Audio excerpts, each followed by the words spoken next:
ቆይ ቆይ ቆይ የግሬስ ፋሚሊዎች የምወዳችሁ ተመልካቾቼ አልዋሻችሁም። ዛሬ እንደ ሩታ ያሳዘነኝ ሰው የለም።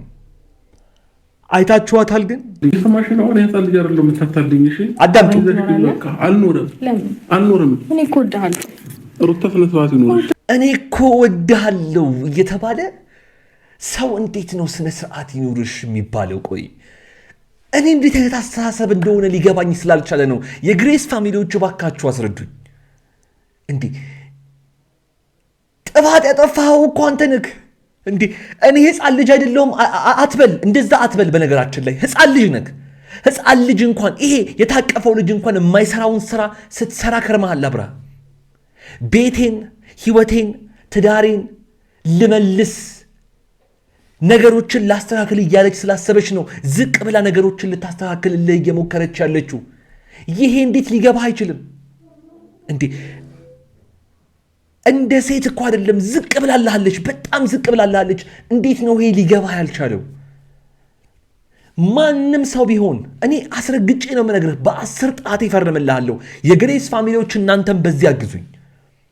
ብትጨፈለቅ 1000 ጊዜ ብትጨፈለቅ ማለት ነው የሩታን እሩብ አታገኝም። ሴት ማለት ላንተ ባንተ ባህሪ፣ ባንተ ስራ፣ ባንተ የህፃንና የጅል ድርጊት የሩታን ያክል የሚታገስህና አንተን ተሸክሞ የሚያኖርክ ሰው እመነኝ፣ አሁን ሊያጨበጭቡልህና ሊያሸበሽቡልህ ይችላሉ በዙሪያ ያሉ ሰዎች በጠቅላላ። ያኔ ምንም በሌለህ ሰዓት ፈልጋ የመጣችው ሩታ ናት። እሺ ይሄ ሊገባህ ይገባል።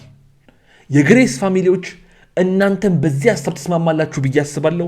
ለያችሁ የተለመደች ቦታችን ላይ ጋር ስሜታችሁን ከታች አስቀምጡልኝ። ታዲያ ይህን ሁሉ ጥረቷን ይህን ሁሉ ልፋቷን አይቶ ነገ ከነገ ወዲያ አብርሃም ምን ይወስን ይሆን? በዚህ ቪዲዮ በደንብ አድርጌ የማስረዳችሁ ነገር አለኝ። የአብርሽም እናት በውስጥ እሱን እያወራችው ነበረ፣ የሩታም እናት በውስጥ መስመር እያወራቻት ነበርና ብዙ ነገር እየተቆጡ ብዙ ነገር እየመከሯቸው ከራሳቸው ተሞክሮ ከራሳቸው ልምድ እያማከሯቸው እያስተማቃት ትምህርት እየሰጧቸው ነበር ማለት ይቻላል። ቆይ ደስ ይላል፣ ምክር መስጠታቸው ማውራታቸው ደስ ይላል። ነገር ግን በዚህ ሁኔታ ነገሮች ይፈታሉ ብዬ አላስብም። ምክንያቱም ሩታም አሁን ትዕግስቷ ወደ ማለቁ እየሄደ ነው የሚመስለኝ። እኔ አልዋሻችሁም የግሬስ ፋሚሊዎች፣ እገሌ ይከፋዋል፣ እገሌ ይሄን ይለኛል፣ እገሌ ቢደብረውስ ብዬ ውሸት ሸፋፍኜ እውነቱን ደብቄ ማውራት አልችልም። እኔ ፊት ለፊት ማወራ ልጅ እንደሆንኩ ታውቃላችሁና ሩታም መቼስ ብላችሁ ተስፋ ትቆርጣላችሁ። ሩታ ተስፋ ከመቁረጧ በፊት አብርሃምም እየሄደበት ያለው መንገድ ስህተት እንደሆነ ራሱም ያውቀዋል። እኔ ህፃን ልጅ አይደለሁም እኔ እንደዚህ አያደርግም ምናምን ይበል እንጂ ያውቀዋል እየሄደበት ያለው መንገድ ትክክል እንዳልሆነ። ምክንያቱም ትላንትናው ቪዲዮ ላይ እህቱ ለምንድን ነው ሄርሜላን የምታንገላታት ስትለው ቃል በቃል አምጥቼ አሰምቻችኋለሁ። እሷ ከኔ ጋር ስትሆን ደስ ስለሚላት ነው እንጂ እኔ ፈልጌ አይደለም ብሏል። ስለዚህ የአብርሃም ስሜት ያለው ሌላ ቦታ ነው ማለት ነው። ወይ ሩታ ጋር ወይ ደግሞ እንግዲህ ከዚህ በኋላ የምትመጣ እማናቃት ሌላ ሴት ልትኖር ትችላለች ማለት ነው።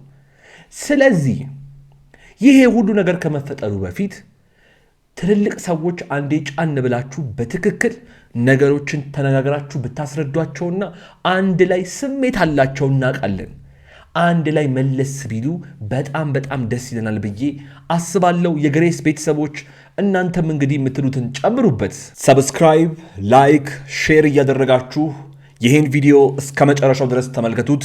እኔ ብቻ ሳልሆን የእናንተም ሐሳብ ስለሚፈለግ በኮሜንት ላይ ሐሳብ አስተያየቶቻችሁን ማስቀመጣችሁን እንዳትረሱ።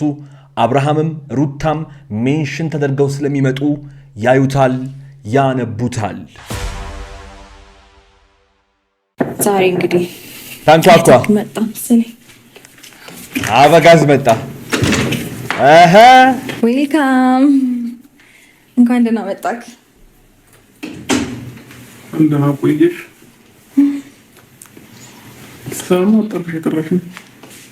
ሰላም በላት እንጂ መጀመሪያ እሷስ። ቆይ በመጀመሪያ ትላንትናም ዛሬም እንደዚህ ከልጃቸው ጋር ስታያቸው መቼስ የግሬስ ፋሚሊዎች በጣም ደስ ይላቸዋል ብዬ አስባለሁ። ተስፋ አለኝ እነዚህ ልጆች መሃል ፍቅር እንዳለ አውቃለሁ። ሩታ እንደምትወደው መቼስ ዛሬ በይፋ ቃል አውጥታ ነው ተናገረችው።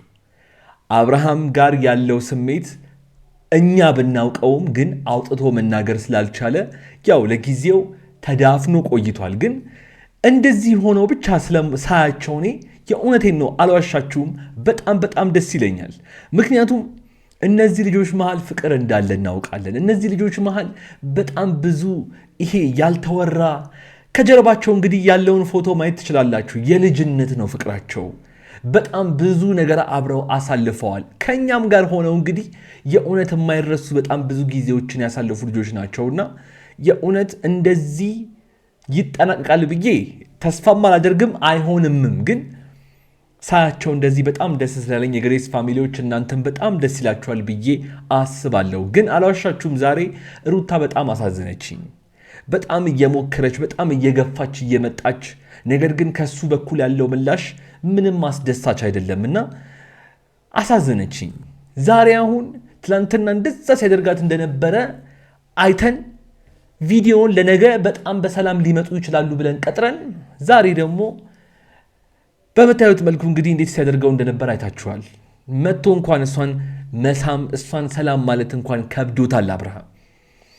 እስቲ ለማንኛውም ዛሬ ለምንድን ነው የፈለገችው ከራሷ አንደበት እንስማውና እኔ መለሳለሁ። ወዴት ለመሄድ ነው? ሻንጣውን የሚደርሱ እንትን ያላችሁት አዳምጡ። ኦኬ ይኸውልህ፣ በዚህ ሀሳብ አንተ አልስማማም ካልከኝ እኔም እዚህ ቤት ምንም አልሰራም። ያ ወዴት ስትሄጂ? ወደ ሌላ ሀገር ነው ልጄን ይዤ ሌላ ሀገር እንኖራለን። አብርሃምን ስሙት። እንዴ በዚህ እያስፈራራሽ ነው? ስለምን ማስፈራራት የምትወራው? ቆይ አንቺ አትታገይ። በደንብ እያየን አይደል እንዴ? እኔ እዚህ ቁጭ ብዬ አንቺ ምንም ነገር ማለት አይጠብቅብሽም። ለእሷ አስረጁ። ለግሬስ ፋሚሊዎችና አንዳንድ አፋቸውን ለሚከፍቱ በየቲክቶኩ በየዩቲዩቡ በየሶሻል ሚዲያው አንቺን ለማሸማቀቅና አብርሃም እያደረገ ያለው ነገር እየሰራ ያለው ስራ ትክክል መሆኑን ለማሳየት የውሸት አሉባልታቸውን ይዘው ለሚዞሩ ሰዎች እኔ በደንብ አድርጌ ያስረዳልሻለሁ። ማስፈራራት፣ መበቀል፣ ፍቅር ላይ፣ ትዳር ላይ፣ ህይወት ላይ እቃቃ መጫወት ያንተ ተግባር ነው እንጂ የሩታ ተግባር አይደለም። አብርሃም በደንብ አድርጋችሁ አዳምጡኝ። እናንተ እያስፈራራችክ ሳይሆን ወደ ህይወትክና ወደ ቤትክ ልትመልስክ ባላጠፋችሁ ጥፋት ይቅርታ ባይሆና አንተ ደግሞ ልክ እንደ ተበዳይ አክት ስታደርግና የማይሆን ነገር ሲሰራክ እሱን ሁሉ ታግሳ ከአንድም 2-3 ቀን ወደ ቤትክ እንድትመለስ እየሞከረች ነው። ጭንቅላትክ ስለማይሰራና ነገሮችን ሁሉ ወደ ተንኮል ስለምትጠመዝዝ ላንተ ማስፈራራት መስሎክ ሊሆን ይችላል እንጂ ላንተም ሆነ ለአንዳንድ ሩታን ለምትሳደቡና ለምታሸማቅቁ ሰዎች እኔም ሆንክ የግሬስ ፋሚሊዎች እምንመልስላችሁ ማለት ነው። ወደዳችሁም ጠላችሁም ዛሬ ይዛት የሄደችውን ሻንጣ እግሯ ስር ወድቆ ይቅርታ አድርጊልኝ ብሎ ወደ ቤቷ እንደሚመልሳት እራሱ እናውቃለን። ግን ልነግራችሁ የምፈልገው ነገር እንደዚህ አይነት የህፃን ድራማና የጅል ስራ ሩታ እንደማትሰራ በደንብ አድርገን እናውቃለን። በዚህ ሐሳቤ የግሬስ ፋሚሊዎች ምንድን ነው የምትሉት? ሊያችሁ በኮሜንት ላይ ያማታል። በእግዚአብሔር ችግር ቶርቤል አሁን ሰራለኝ ነው እየተደወለልኝ ያለው። ተመልከቱ፣ አዳምጡ። ትደርስበታለህ። ለሰራ በጣም ጊዜ ይሁንልሽ። አትይት ፈኪን ሩታ ሰሚያለሽ። በእናትህ እንፋቅ። ቆይ እኔ እንዴት እንደማስረዳችሁ ውስጤ ያለውን ነገር ቃል በቃል አውጥቼ ባወራው በጣም ደስ ይለኝ ነበር። የግሬስ ቤተሰቦች ምን እያለች እንደሆነ እየሰማችኋት ነው። ትተኸኝ አትሂድ፣ በእናትህ እንታረቅ፣ እሱ የሚለውን እየሰማችሁ ነው። ስራ አለኝ፣ መልካም ጊዜ ይሁንልሽ። እቺ ነገር እኮ እንደማትደገም እናቃታለን። ይዋ ሊደር እንጂ አህያ ጅብ ናት ይላል አብርሃም። እግሯ ስር ወድቆ ይቅርታ አድርጊልኝ የሚልበት ቀን እንዴት እንደናፈቀኝ ልነግራችሁ አልችልም። እኔ በቃ አሁን ዛሬ ለማኝ እሷ ትሁን እንጂ ነገሮች የሚገለበጡበት ቀን እንዴት እንደናፈቀኝ ልነግራችሁ አልችልም። ቤት እሰራለሁ እያልክ አሁን የምትኖርበት ቤት ጣሪያ እያፈሰሰ ነው። አብርሃም ስራ አለኝ መልካም ጊዜ ይሁንልሽ ነው ያልካት። እኔም ይህ ቪዲዮ በዚሁ ይብቃኝ። ነገ ወዲያ ግን መልካም ነገር ፈጣሪ ለሁላችንም ያሰማን።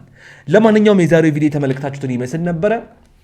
እንግዲህ በሚያስተምረው ተምረናል፣ ምክር መስጠት ባለባችሁ ምክር ሰጥታችኋል ብዬ አስባለሁ። የግሬስ ፋሚሊዎች ሁላችሁም በኮሜንት ላይ ጻፉልኝ። አዳዲስ ከሆናችሁ ሰብስክራይብ ማድረጋችሁን የደወል ምልክቷን መንካታችሁን እንዳትረሱ። እንዲሁም ደግሞ እዚህ ስክሪን ላይ በጣም ጠቃሚ ቪዲዮ አስቀምጬላችኋለሁ። ቪዲዮውን ላይክ ያደረጋችሁ እዛ ጠብቃችኋለሁ። እዛ እንገናኝ። አብራችሁኝ ስለነበራችሁ ከልብ አመሰግናለሁ። ይመቻችሁ።